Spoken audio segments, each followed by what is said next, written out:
رمضان کے بعد جو مبارک ایام ہیں، یہ 10 دن جو ذی الحجہ کے کہلاتے ہیں، یہ بھی بہت مبارک ہیں کہ رمضان مبارک کے بعد سب سے مبارک ایام یہی کہلاتے ہیں 10 دن کے. اور یہ اتنی مبارک راتیں ہیں کہ اللہ تعالیٰ شانہ نے قرآن پاک میں ان 10 راتوں کی قسم کھائی ہے. اور وہ مبارک راتیں کتنی مبارک راتیں ہوں گی جن کو راتوں کا پیدا کرنے والا، راتوں کا بنانے والا خود قسم کھا رہا ہے ان کی عظمت کی، ان کی خیر اور اس کی برکت کی، اس کی کامیابی کی. اللہ پاک خود قسم کھاتے ہوں تو اس کی قدر و قیمت اور بڑھ جاتی ہے. کیونکہ ہم ذی الحجہ کے 10 دن کی فضیلت اور اس کی فضیلت کی باتیں زیادہ نہیں سن پاتے، اور زیادہ کوئی ہمیں بتا نہیں پاتا، جس کی وجہ سے ہم غافل رہتے ہیں ان 10 ایام کی برکتوں سے، اور ہم ان کا اہتمام نہیں کر پاتے. جناب رسول اللہ صلی اللہ علیہ وسلم نے ماہ ذی الحجہ کی پہلی تاریخ سے 10 ذی الحجہ تک، یعنی بقرعید کے 10 دنوں کی اور ان کی راتوں کی بہت فضیلت بیان فرمائی ہے، جس سے عام طور سے لوگ بے خبر ہیں. جناب نبی کریم صلی اللہ علیہ وسلم نے ارشاد فرمایا، اللہ تعالیٰ شانوں کے نزدیک ان دنوں میں کیا گیا ہر ایک عمل اتنا پسند اور محبوب ہے کہ پورے سال کے دوسرے دنوں میں کی جانے والی نیکیاں اتنی محبوب نہیں ہیں. کیا انسان پورے سال نیکیاں کرتا ہے، پورے سال نیک اعمال کرتا ہے، لیکن وہ اتنی محبوب نہیں ہے جتنی 10 دن میں کیا جانے والا عمل ہے. صحابہ کرام نے عرض کیا، یا رسول اللہ صلی اللہ علیہ وسلم، کیا جہاد بھی ان دنوں کے عمل کے برابر نہیں ہو سکتا؟ آپ نے ارشاد فرمایا، ہاں، جہاد بھی ان دنوں کے عمل کے برابر نہیں ہے. البتہ وہ شخص جو جان اور مال لے کر جہاد کے لیے نکلے، پھر ان میں سے کوئی چیز واپس نہ لائے، یعنی اپنا جان بھی اپنا مال بھی دونوں اللہ کے راستے میں قربان کر دے اور شہید ہو جائے، وہ بے شک بڑھ سکتا ہے. آپ صلی اللہ علیہ وسلم نے ارشاد فرمایا، تم ان دنوں میں سبحان اللہ، اللہ تمام عیوب سے پاک ہے، الحمدللہ، تمام تعریفیں اللہ کے لیے ہیں، اور لا الہ الا اللہ، کہ اللہ کے سوا کوئی معبود نہیں، اور اللہ اکبر، اللہ سب سے بڑے ہیں، کثرت سے پڑھا کرو. یعنی یہ 4 کلمات اللہ تعالیٰ شانوں کو اس 10 دن کے اندر سب بہت زیادہ محبوب ہیں کہ سبحان اللہ والحمدللہ ولا الہ الا اللہ، اللہ اکبر. ایک ساتھ بھی پڑھ سکتے ہیں، الگ الگ بھی پڑھ سکتے ہیں، سبحان اللہ، الحمدللہ، لا الہ الا اللہ، اللہ اکبر. اس طرح سے بھی پڑھ سکتے ہیں، جیسے سہولت تو ایسے پڑھ لیں. یہ مبارک کلمات اللہ کو بہت محبوب ہیں، اور اللہ کو سب سے زیادہ پسند ہے ان 10 دنوں کے اندر ان کی کثرت کرنا. حق تعالیٰ شانوں کی رحمت ان دنوں میں مذکورہ بالا الفاظ کثرت سے حق تعالیٰ شانوں کی رحمت کی ان دنوں میں مذکورہ بالا الفاظ کثرت سے پڑھتے رہنا چاہیے.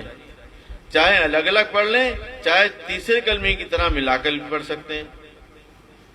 10ویں صدی ہجری کے مشہور بزرگ شیخ علامہ عبدالوہاب مفتی فرمایا کرتے تھے کہ آدمی کے لیے لازم ہے کہ اپنے کاموں سے فارغ ہو کر تنہائی میں استحضار کے ساتھ، اللہ کی دھیان کے ساتھ، رمضان کی آخری عشرے میں اور بقرعید کے شروع کے 10 دنوں میں ان کی راتوں میں خصوصاً ذکر اور اذکار اور دعا وغیرہ میں مشغول رہا کرے. یعنی ان 10 دنوں میں کثرت کے ساتھ اللہ کے ذکر میں، دعاؤں میں، عبادت میں انسان مشغول رہے. ماہ ذی الحجہ کی پہلی تاریخ یعنی چاند رات سے 10 تاریخ تک ہر ایک رات میں جاگنا اور عبادت کرنا مستحب عمل ہے، یعنی حق تعالیٰ شانوں کے نزدیک یہ پسندیدہ عمل ہے. اور اس طرح حدیث پاک میں رسول اللہ صلی اللہ علیہ وسلم اس کی فضیلت بتاتے ہیں کہ ان 10 دنوں کی راتوں میں ہر ایک رات کا ثواب شب قدر کی عبادت کے برابر ہے. یعنی ان 10 دنوں کے اندر جو انسان رات کو عبادت کرتا ہے اللہ کے سامنے حمد و ثنا بیان کرتا ہے، دعاؤں کا اہتمام کرتا ہے، تلاوت کرتا ہے، ذکر کرتا ہے، تو اس کو اتنا بڑا اجر و ثواب ملتا ہے جیسے اس نے لیلۃ القدر کی مبارک راتوں میں عبادت کی ہو۔ میرے بزرگوں، اتنی بڑا عبادت کا ثواب ہے، اور یہ کوئی مشکل نہیں ہے، یہ کوئی مشکل نہیں ہے۔ اگر ہم اس مبارک رات میں اللہ تعالیٰ شانوں کو ان مبارک 10 دنوں میں جو سب سے زیادہ محبوب ہیں وہ 4 کام ہیں۔ ایک تو تیسرے کلمہ کا پڑھنا، سبحان اللہ والحمد للہ ولا الہ الا اللہ اللہ اکبر، ان کلمات کا تکرار کرنا کثرت کے ساتھ۔ دوسرا، رات کا قیام کرنا، رات کا قیام کرنا، تہجد کی نماز پڑھنا یا عشاء کی نماز پڑھ کر۔ اس کا آسان طریقہ یہ ہے کہ عشاء کی نماز پڑھ کر بندہ 2 رکعت نماز نفل توبہ کی پڑھ لے کہ مولا آپ نے اس رات میں جو خیر رکھی ہیں، جو برکتیں رکھی ہیں، جو عافیت و فیصلے فرمائے ہیں، جو خزانے رکھے ہیں ان مبارک راتوں میں، اے مالک میں تو جانتا نہیں ہوں، میں تو انجان ہوں، لیکن میں آپ سے توبہ کرتا ہوں، میں اپنے طرف سے بھی توبہ کرتا ہوں، اپنے گھر والوں کی طرف سے بھی توبہ کرتا ہوں، پوری امت کی طرف سے توبہ کرتا ہوں، اے مولا آپ مجھے معاف کر دیجئے، میرے گھر والوں کو معاف کر دیجئے، اور پوری امت کو معاف کر دیجئے۔ اور 2 رکعت نماز نفل حاجت کے پڑھ لے کہ اللہ اس میں آپ نے جتنی بھی خیر رکھی ہے آپ بہتر جاننے والے ہیں، میں آپ سے ان تمام رات کی خیر کا سوال کرتا ہوں جن کی آپ نے قسم کھائی ہے، جن راتوں کی خیر اور برکت کی، اور جس رات کے خزانوں کی آپ نے قسم کھائی ہے، اللہ وہ خیر، وہ خزانے، وہ رحمتیں، وہ برکتیں، وہ کامیابیاں، وہ ترقیاں، وہ چین، سکون، اے اللہ مجھے بھی عطا فرما دے، میرے گھر والوں کو بھی دے دے، اور پوری امت کو دے دے۔ میرے بزرگوں، اگر سونے سے پہلے ہم ایسی 4 رکعت پڑھ لیں تو ہمیں پوری رات عبادت کرنے کا ثواب ملے گا۔ اگر رات کو تہجد میں اٹھ جائیں تو بہت اچھی بات ہے، اگر کسی وجہ سے آنکھ نہیں کھلی تو انشاءاللہ یہی کافی ہے۔ اگر اس تھوڑے سے کرنے پر اور تھوڑی سی محنت کرنے پر، قربانی دینے پر، تھوڑا نفس کے اوپر پیر رکھ کر اس کو کچلنے پر اللہ تعالیٰ شانو راضی ہو گئے اور اللہ نے عافیت کے فیصلے فرما دیے، میرے بزرگوں پورا کا پورا سال عافیت سے گزر جائے گا۔ اس فضیلت کے علاوہ 8ویں نبی عرفے کی رات میں اور 10ویں شب میں عبادت کرنے والوں کو جنت کی بشارت دی گئی ہے، یعنی کہ ان 10 راتوں میں اور 8ویں نبی رات میں جو آدمی رات کو عبادت کرتا ہے اللہ تعالیٰ شانوں سے کی طرف سے اس کے بارے میں جنتی ہونے کی بشارت دی گئی ہے۔ اور 10ویں یعنی خاص بقرعید کی رات کے بارے میں ایک اور فضیلت بھی حدیث پاک میں بیان کی گئی ہے کہ بقرعید کی رات میں کی جانے والی دعا انسان کی رد نہیں ہوتی، یعنی چاند رات کو رات میں جو دعائیں مانگی جاتی ہیں، عبادت کی جاتی ہیں، بہت مبارک راتیں ہیں، بہت مبارک رات ہیں۔ اس رات میں عبادت کی جانے والی عبادتیں اور دعائیں اللہ کے نزدیک رد نہیں ہوتی۔ جب اللہ تعالیٰ شانہ خود حکم فرما رہے ہیں بندوں کو، اے میرے بندو تم اٹھو میں تمہیں دوں گا، تم مانگو مجھ سے۔ کوئی اپنے دروازے پہ کسی کو دینے کے لیے بلا لے اور بلا کر کے واپس لوٹا دے، ایسے کیسے ہو سکتا ہے؟ اور وہ تو کریم آقا ہے، وہ تو رحم الراحمین ہے، وہ اپنے بندوں کو حکم فرماتا ہے، میرے بندو میں نے تمہارے لیے 10 راتیں مخصوص تمہاری عبادت کے لیے طے کی ہیں، تم اس مبارک راتوں میں تم مجھ سے مانگ لو گے، اگر توبہ کر لو گے توبہ کو قبول کر لوں گا اور تمہارے گناہوں کو معاف کر دوں گا اور تمہاری مغفرت کر دوں گا اور تمہاری پریشانیوں کو دور کر دوں گا، تمہاری کامیابیوں کو فیصلے کر دوں گا، تمہاری بیماریوں کو دور کر دوں گا، تمہاری الجھنوں اور مصیبتوں سے نجات دے دوں گا۔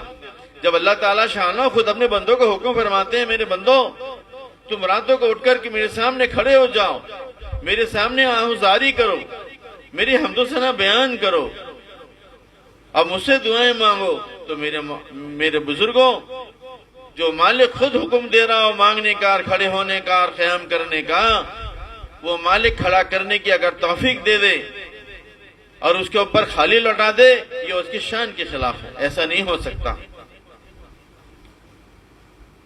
یہ 10 راتیں تو اللہ تعالی شانوں نے ہمارے لیے خصوصی طور پر عبادت کے لیے منتخب فرمائی ہیں. جتنی چاہے اس رات میں عبادت کریں، جتنی چاہے نمازیں پڑھو، جتنے چاہے ذکر کرو اور جتنے چاہے نفلیں پڑھو.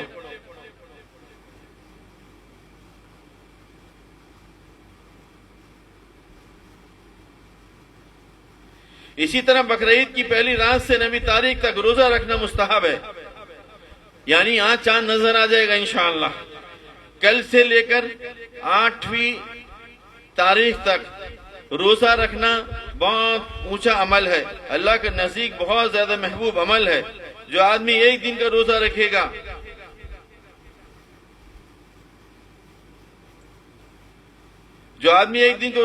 گا، اللہ تعالیٰ شانہ اس کو 1 سال کے روزوں کے برابر ثواب عطا فرمائیں گے. 1 سال کے نفلی روزوں کے برابر اس کو ثواب عطا فرمائیں گے جو ایک دن کا روزہ رکھے گا. اور جو 9 تاریخ کا روزہ رکھے گا، یعنی عید سے ایک دن پہلے جو عرفے کا دن کہلاتا ہے، جو اس دن کا روزہ رکھے گا، اللہ تعالیٰ شانہ اس کو 2 سال کے روزوں کے برابر ثواب عطا فرمائیں گے اور 2 سال کے گناہ اس کے معاف کر دیں گے. 1 سال گزشتہ، 1 سال آئندہ کے چھوٹے چھوٹے تمام گناہوں کو اللہ معاف کر دیں گے جو عرفے کے دن کا روزہ رکھے گا. اللہ تعالیٰ شانوں کی کتنی رحمتیں اور برکتوں کا اور کتنا بڑا اللہ کا احسان کا معاملہ ہمارے ساتھ ہے کہ تھوڑی تھوڑی محنت کرنے پر اللہ تعالیٰ شانوں اتنے بڑے بڑے اجر و ثواب کا وعدہ فرما رہے ہیں. پھر بھی ہم نہ کریں تو یہ ہماری بدنصیبی کی بات ہے.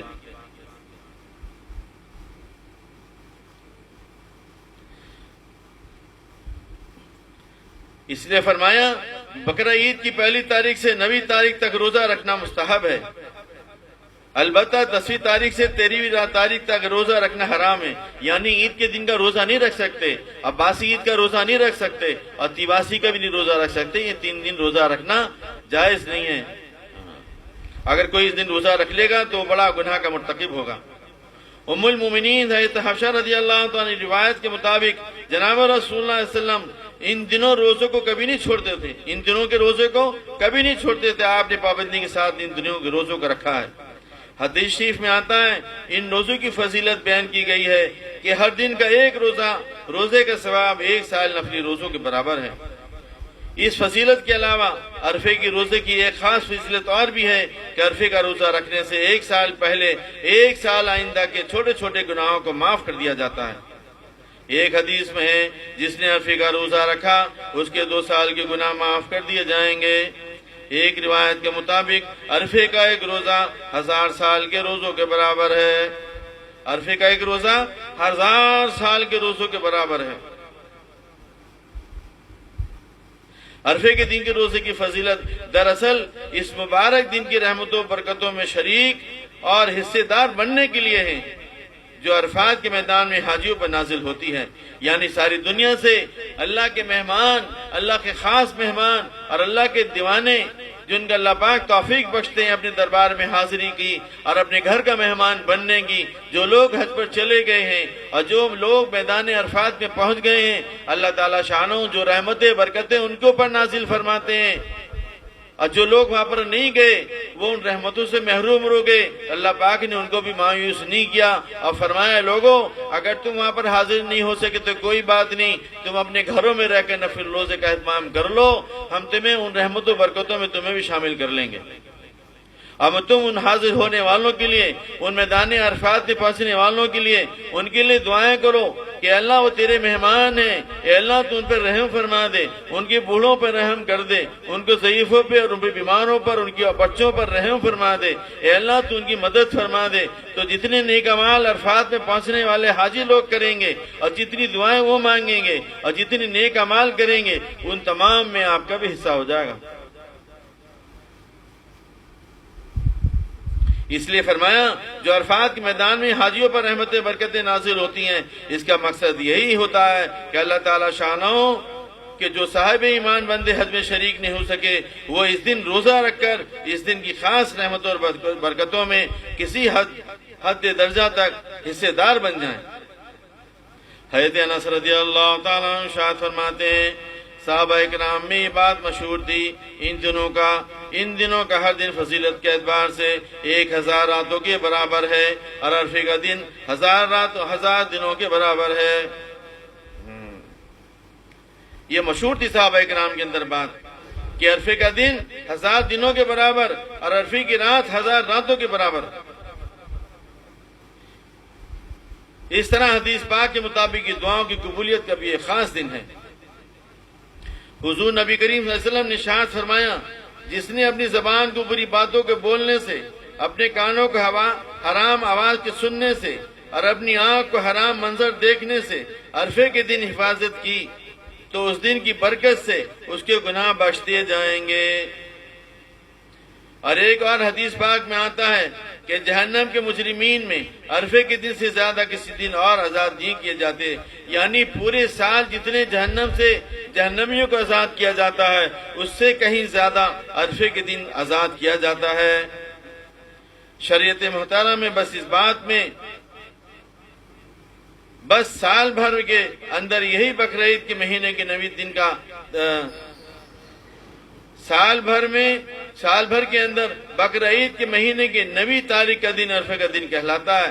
جس دن حجاج اکرام عرفات کے میدان میں ہوتے ہیں. عرفے کا دن صرف اسی کو کہتے ہیں، اس کے علاوہ اور کسی دن کو عرفہ نہیں کہتے، کیونکہ تمام حاجی میدان عرفات میں پہنچ چکے ہوتے ہیں.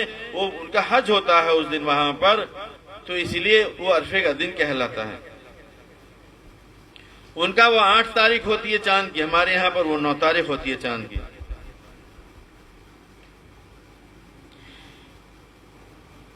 اس مہینے کی 10ویں تاریخ یعنی خاص بقرعید کے دن کے مطابق جناب نبی کریم صلی اللہ علیہ وسلم نے ارشاد فرمایا انسانوں کا کوئی عمل اللہ کے نزدیک اس روز قربانی کا خون بہانے سے زیادہ پسندیدہ نہیں ہے. قربانی کا خون زمین پر گرنے سے پہلے اللہ پاک کے یہاں قبولیت حاصل کر لیتا ہے.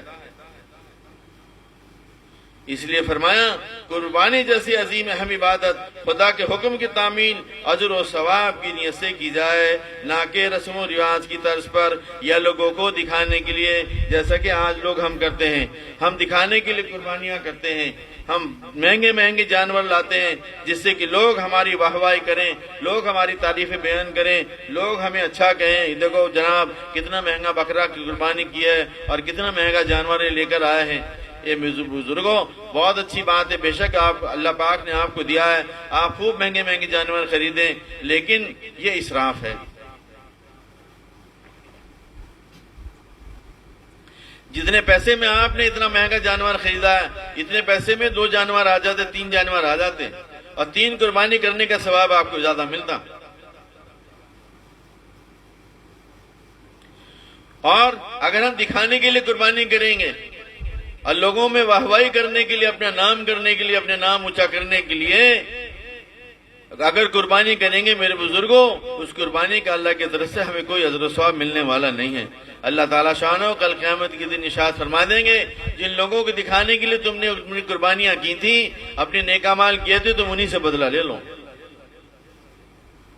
شرط یہ ہے کہ ہم جو قربانی کریں وہ اللہ کے راضی کرنے کی نیت سے کریں، کہ اللہ کا ہم پر حکم ہے قربانی کرنے کا، ہم اللہ کو راضی کرنے کے لیے، اللہ کے حکم کو پورا کرنے کے لیے قربانی کر رہے ہیں. یہ اگر نیت ہوگی تو انشاءاللہ اجر و ثواب ملے گا. حضرت عائشہ رضی اللہ تعالیٰ ارشاد فرماتی ہیں کہ جناب رسول اللہ صلی اللہ علیہ وسلم نے ارشاد فرمایا قربانی کے ہر بال پر ایک نیکی قربانی کرنے والے کو ملتی ہے، ہر بال کے بدلے میں ایک نیکی. حضرت ابو سعید خدری رضی اللہ تعالیٰ عنہ بیان فرماتے ہیں کہ سرکار دو عالم صلی اللہ علیہ وسلم نے خاتون جنت حضرت فاطمہ الزہرا رضی اللہ تعالیٰ عنہ سے ارشاد فرمایا اے فاطمہ اپنی قربانی کے پاس آ کر کھڑی ہو جاؤ، اس کا جو قطرہ زمین پر گرے گا اس کے بدلے میں اللہ تعالیٰ شانہ تیرے تمام پچھلے گناہوں کو بخش دیں گے، معاف کر دیں گے. حضرت فاطمہ رضی اللہ تعالیٰ عنہ نے عرض کیا یا رسول اللہ یہ بشارت صرف میرے لیے ہے، یہ تمام امت کے لیے ہے؟ آپ صلی اللہ علیہ وسلم نے ارشاد فرمایا تمہارے لیے بھی اور تمام مسلمانوں کے لیے بھی یہی بشارت ہے. ایک اور دوسری حدیث میں حضرت ابو امامہ رضی اللہ تعالیٰ بیان فرماتے ہیں کہ جناب رسول اللہ صلی اللہ علیہ وسلم نے ارشاد فرمایا قربانی میں بہتر قربانی بکری کی قربانی ہے. بعض روایتوں میں میڑے کی قربانی افضل بتایا گیا ہے. حضرت حسین بن علی رضی اللہ تعالیٰ عنہ فرماتے ہیں کہ رسول اللہ صلی اللہ علیہ وسلم نے ارشاد فرمایا، جس شخص نے حسن اعتقاد اور ثواب کی نیت سے قربانی کی تو یہ قربانی اس کے لیے دوزخ سے نجات کا ذریعہ بن جائے گی۔ حضرت عبداللہ بن عباس رضی اللہ تعالیٰ بیان فرماتے ہیں کہ نبی کریم صلی اللہ علیہ وسلم نے فرمایا، عید الاضحیٰ کے دن سب سے اچھا خرچ یہ ہے، یعنی عید کے دن کا سب سے اچھا خرچ یہ ہے کہ انسان اپنا مال اپنی قربانی کرنے میں خرچ کرے۔ تو میرے بزرگوں، یہ قربانی کا عمل اللہ کو بہت پسند ہے۔ یہ قربانی کا ایام ہے، قربانی کے دن ہے۔ ہم اپنی جان کی، اپنی مال کی اللہ کے راستے میں قربانی دیں اور اچھے اعتقاد کے ساتھ، سچے یقین کے ساتھ اللہ کو راضی کرنے کی نیت سے کریں، تو انشاءاللہ اللہ پاک اس قربانی کی برکت سے ہم سے راضی ہو جائیں گے اور ہماری مصیبتوں پریشانیوں کو، دنیا کے تمام مسائل کو اور آخرت کے تمام مسائل کو اللہ پاک دور کرنے کا ذریعہ بنا دیں گے۔ تو میں نے ابھی آپ کے سامنے عرض کی کہ یہ مبارک ایام ہیں، 10 دن، اللہ کرے نہ جانے ان کی غنیمت سمجھیں۔ یہ مبارک راتیں ہیں، یہ مبارک دن ہیں، ان کو غنیمت سمجھیں، ایک ایک لمحے کو وصول کرنے کی کوشش کریں، ان کو وقت کو ضائع نہ کریں۔ میرے بزرگوں، آپ دیکھ رہے ہیں کہ دنیا سے لوگ کیسے کیسے جا رہے ہیں، کتنی بڑی تعداد میں لوگ چلے گئے ابھی ہمارے سامنے، بڑے بڑے پیسے والے چلے گئے، بڑے بڑے عقل مند چلے گئے، اچھے اچھے جوان چلے گئے، بڑے بڑے مضبوط جسم والے چلے گئے، کسی کا ایک تھا وہ بھی چلا گیا، کسی کا 2 تھے وہ بھی چلا گیا، بعض گھرانوں کے تو پورے گھرانے ختم ہو گئے۔ یہ 10 دن اللہ پاک نے ہمیں تحفے کے طور پر عطا فرمائے ہیں، یہ انعام کے طور پر ہمیں عطا فرمائے ہیں، ہم ان کی قدر کر لیں، نہ جانے آئندہ سال ہم موجود ہوں نہ ہوں۔ میرے بزرگوں، میری آپ سے التجا ہے اور آپ سے گزارش ہے اور آپ سے درخواست کرتا ہوں کہ اللہ پاک مجھے بھی اور آپ کو بھی ان 10 دنوں کی، آنے والے 10 دنوں کی قدر دانی کی توفیق نصیب فرمائے اور ان کے دن کو اور ان کے راتوں کو وصول کرنے کی توفیق نصیب فرمائے۔ ان میں یہ 4 کام اللہ کو سب سے زیادہ محبوب ہیں۔ میں ایک بار پھر دوبارہ عرض کر دیتا ہوں، سب سے پہلا کام کیا ہے؟ تیسرا کلمہ پڑھنا، سبحان اللہ، الحمدللہ، لا الہ الا اللہ، اللہ اکبر، یعنی اللہ کی حمد و ثنا بیان کرنا یہ اللہ کو سب سے زیادہ محبوب ہے۔ کیا ہم روزانہ 3 تسبیح صبح پڑھیں، 3 تسبیح رات کو سونے سے پہلے پڑھ لیں اور چلتے پھرتے اٹھتے بیٹھتے کثرت کے ساتھ ورد رکھیں اس کلمے کی۔ دوسرا عمل اللہ کو پسند ہے روزے کا رکھنا، روزہ رکھنا یہ اللہ کو زیادہ محبوب ہے۔ ایک دن کے بدلے میں 1 سال کے گناہ معاف ہوں گے اور 1 سال کے روزوں کے نفلی روزوں کے برابر ثواب عطا فرمائیں گے اللہ تعالیٰ شانہ۔ اور جو 9 تاریخ کا روزہ رکھے گا اس کے 2 سال کے چھوٹے گناہ معاف کر دیں گے اور 2 سال کے روزوں کے برابر اللہ پاک اس کا ثواب عطا فرمائیں گے۔ اور تیسرا کام کیا ہے کہ رات کو قیام کرنا، کہ اللہ توفیق دے تہجد کا اہتمام کریں، ہم تہجد کا اہتمام کریں۔ میرے بزرگوں، تہجد کی بے شمار فضیلتیں ہیں۔ جو تہجد کا اہتمام کرتا ہے، اللہ کا وعدہ ہے اس انسان کا موت نہیں آئے گی جب تک اللہ پاک اس کو اپنے محبوب نہیں بنا لیں گے، اپنے نیک بندوں میں شامل نہیں کر لیں گے، اپنے دوستوں کو اپنا ولی نہیں بنا لیں گے۔ جب تک وہ انسان ولی نہیں بن سکتا، اس کو موت نہیں آئے گی تو تہجد کی پابندی کرے گا۔ اور دوسری فضیلت اس کے یہ ہے کہ جو تہجد کا اہتمام کرے گا روزانہ پڑھنے کا، اللہ تعالیٰ شان ایک تو ولی بنا کر موت دیں گے، دوسرا مرنے سے پہلے جنت میں اس کا مقام دکھا دیں گے۔ اور بے شمار فضیلتیں ہیں، بے شمار فضیلتیں تہجد پڑھنے کی۔ کوشش کریں تہجد کے آخری حصے میں اٹھنے کی، اور آخری تہجد کا وقت جو ختم ہو رہا ہے وہ 3:55 سے پہلے اب سحری کا انتظام کر لیں۔ اگر روزہ رکھنا ہو جن صاحب کو، وہ 3:55 تک سحری کا وقت ہے۔ ہمارے میرٹھ کے علاقے کی میں بات کر رہا ہوں، جو دوسرے شہروں میں دوسرے ملکوں سے ہماری بات سن رہے ہیں وہ اپنی ٹائم ٹیبل کے حساب سے اپنا وقت دیکھ لیں۔ جنتری میں ہمارے میرٹھ کے آس پاس میں یوپی میں یہاں پر 3:55 پر صبح صادق ہو رہی ہے۔ اس سے پہلے سحری کھا لیں، اس سے پہلے تہجد کی نفل نماز پڑھ لیں۔ اگر کسی وجہ سے تہجد میں اٹھنے کا ڈر ہو تو عشاء کی نماز پڑھنے کے بعد 2 رکعت 4 رکعت 6 رکعت جتنی اللہ توفیق دے اتنی نوافل پڑھ لیں۔ اور چوتھا کام کیا ہے کہ 10ویں دن قربانی کا کرنا، اللہ کے راستے میں خون بہانا. اور ایک 5واں عمل ایک اور ہے، وہ اس کو کہتے ہیں تکبیر تشریق کا پڑھنا. یہ انشاءاللہ ہم اگلے ہفتے بتائیں گے اس کے متعلق، لیکن سرسری طور پر میں بتا دیتا ہوں. ہر فرض نمازوں کے بعد چند مخصوص الفاظ کے ذریعے اللہ کی بڑائی اور اللہ کی پاکی بیان کی جاتی ہے. انہی الفاظ کو تکبیر تشریق کہتے ہیں. وہ الفاظ یہ ہیں: اللہ اکبر، اللہ اکبر، لا الہ الا اللہ، واللہ اکبر، اللہ اکبر، وللہ الحمد. یہ الفاظ ہیں. 9ویں تاریخ کی فجر کی نماز سے 13ویں تاریخ کی عصر کی نماز کے ہر فرض نماز کے بعد، خواہ چاہے جماعت سے پڑھیں یا تنہا نماز پڑھیں، دونوں صورتوں میں سلام پھرتے ہی مردوں پر بلند آواز سے پڑھنا اور عورتوں پر آہستہ آواز سے پڑھنا یہ واجب ہے. یہ واجب ہے اس تکبیر کا پڑھنا. ہمارے مرد حضرات تو مسجدوں میں کیونکہ ایک اجتماعی عمل ہوتا ہے، سب لوگ اکٹھا ہو کے پڑھتے ہیں تو پڑھ لیتے ہیں، لیکن ہماری گھروں میں ہماری مائیں اور بہنیں اس میں سستی کر جاتی ہیں اور غفلت کر جاتی ہیں، وہ پڑھ نہیں پاتی.